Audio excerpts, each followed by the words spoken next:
Lagi nating isipin, subhanallah, ang kamatayan, tignan nyo.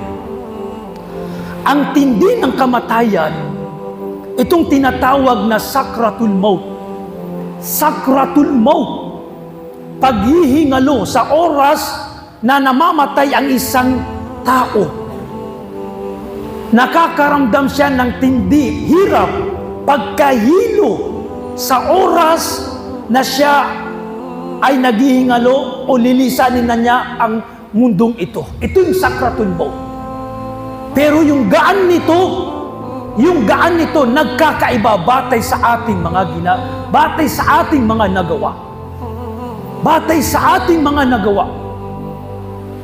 Ang hirap at ang gaan ng sakratul maut ay depende sa iyong nagawa dito sa mundo na mga mabubuting gawa.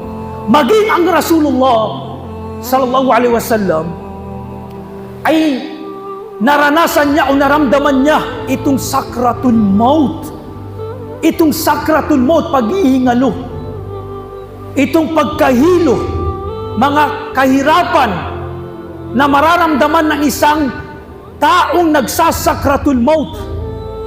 Sabi ng Rasulullah sallallahu alaihi wasallam, La ilaha illallah, inna lil mauti la sakrat. Ako, walang ibang Diyos na dapat sambahin malibang kay Allah.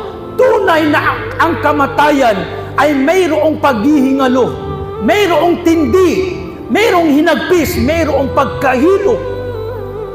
Nabanggit ng ilang mga ulama nasabi ito ng Rasulullah sallallahu alaihi wasallam sa oras na siya din ay nagsasakratul maut. Kanyang nabibigkas, inna lil mauti la sakarat.